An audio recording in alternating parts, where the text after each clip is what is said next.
The name's Tom Baker, and I've seen some strange things in my 45 years, but nothing compares to what happened to me at the old Crowley Mansion. I'm just a regular guy from Cincinnati, work as an insurance adjuster, married with 2 kids. Never believed in ghosts or any of that supernatural mumbo-jumbo. Well, at least I didn't until that night.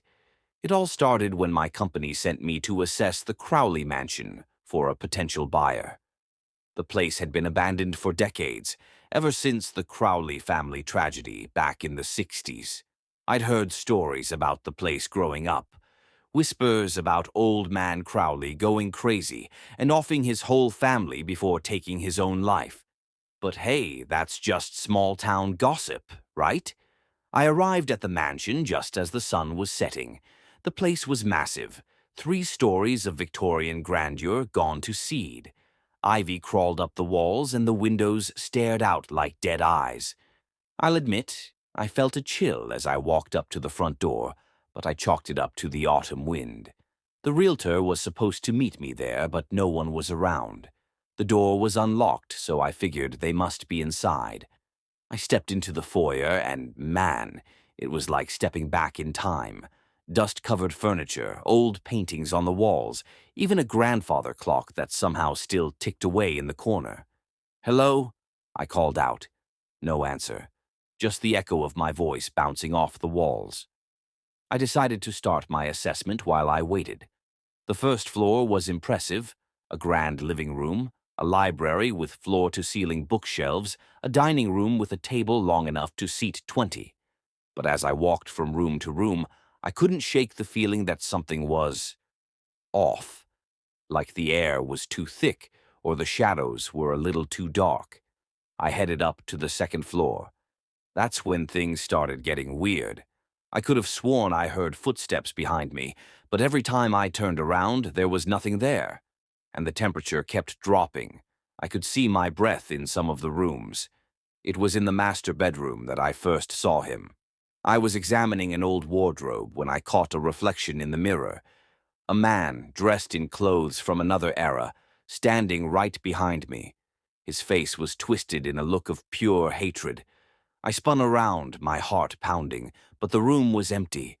I told myself I was just seeing things. Too many horror movies, you know? But then I heard his voice, clear as day. "Get out of my house." I ran, tried to anyway. But somehow I couldn't find the stairs. The hallways seemed to stretch on forever, doors opening into rooms I swear I'd already been in. It was like the house itself was changing, trying to keep me trapped. And all the while I kept catching glimpses of him, in windows, in mirrors, always with that same hateful look. Sometimes he'd be holding an axe, other times a rope fashioned into a noose. And always, always that voice. "You don't belong here. This is my house, my family." I don't know how long I wandered those halls. Hours, maybe. I found myself in rooms that couldn't possibly exist. A nursery where the toys moved on their own, a kitchen where the faucets ran with what looked horribly like blood. Finally, I ended up back in the foyer. The front door was right there, my escape just feet away. But he was there too, old man Crowley, standing between me and freedom. "You've seen too much," he said, his voice like gravel. "You'll have to join us now." That's when I saw them, the ghosts of his family, his wife, his children, all with the same empty eyes and sorrowful expressions. They reached out to me, their hands passing through my skin and chilling me to the bone. I don't remember how I got out. I have flashes, running, the ghost's howls of rage, the front door splintering as I crashed through it. The next thing I knew, I was in my car, speeding down the driveway. I quit my job the next day. Couldn't handle the thought of ever stepping foot in another empty house. My wife says I haven't been the same since, and she's right. How can I be, knowing what's out there? The Crowley Mansion still stands as far as I know. Sometimes I drive by it just to make sure it's real. And every time I swear I can see old man Crowley watching me from the upstairs window, waiting for me to come back. So that's my story. Believe it or don't. It's up to you. But take my advice. If you ever find yourself in an old empty house and you start feeling like something's watching you, don't look in the mirrors. You might not like what you see looking back. My name's Jake Cooper, and I'm about to tell you how I died. Yeah, you heard that right. I'm dead, and it's all because of a girl. But not just any girl, a demon disguised as the prettiest girl I'd ever seen. It started on a hot summer day in Austin, Texas. I was 17, bored out of my mind, and nursing a broken heart after my girlfriend of 2 years, Sarah, dumped me for the captain of the football team. That's when I saw her moving in next door. She was gorgeous, long black hair, piercing green eyes, and a smile that could light up the whole street. When she waved at me, I nearly tripped over my own feet trying to wave back. Smooth, right? Her name was Lily, and she was my age. Said she'd just moved here from California with her dad for his new job. We hit it off right away, talking about music, movies, and how much we both hated math class. Before I knew it, she was inviting me over to hang out the next day. I spent that night tossing and turning, thinking about Lily. There was something about her that I couldn't quite put my finger on. It was like she was too perfect, you know? But I brushed it off as paranoia. Good things do happen sometimes, right? The next day, I headed over to Lily's place. The house looked normal enough from the outside, but as soon as I stepped inside, something felt off. The air was heavy, like right before a thunderstorm, and there was a faint smell I couldn't quite place. Sulfur, maybe. Lily led me to her room, and that's when things started getting weird. The walls were covered in strange symbols I'd never seen before. When I asked about them, she just laughed and said they were an art project. We started watching a movie, some horror flick about demons. Lily seemed way too into it, especially the gory parts. At one point, she turned to me and said, "Wouldn't it be cool if demons were real?" The way she said it sent chills down my spine. As the day went on, more strange things kept happening. Lily's eyes seemed to change color when she thought I wasn't looking. Objects in her room moved on their own. And once, just for a second, I could have sworn I saw her shadow on the wall had horns. But every time I started to freak out, Lily would smile at me or touch my arm, and suddenly all my worries would melt away. It was like she had some kind of power over me. Finally, as the sun was setting, Lily suggested we play a game. "Truth or dare," she said, her eyes glinting mischievously. I agreed, thinking this might be my chance to kiss her. The game started innocently enough. Silly dares, embarrassing truths. But then Lily's dares started getting darker. She dared me to break a mirror, to burn myself with a lighter. When I refused, she just laughed and said I was no fun. That's when I decided it was time to leave.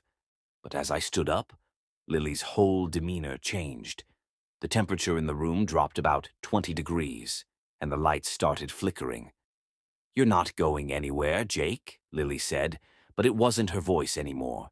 It was deeper, inhuman. Her eyes turned completely black, and her skin started to ripple and change. I ran for the door, but it slammed shut on its own.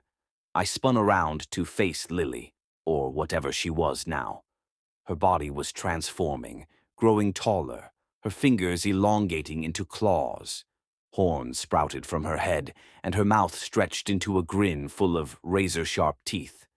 "What are you?" I managed to choke out. The thing that used to be Lily laughed. "I'm your worst nightmare, Jake. I'm a demon, and you're my prey." She lunged at me faster than anything I'd ever seen. I dodged, scrambling across the room looking for anything I could use as a weapon. That's when I noticed something.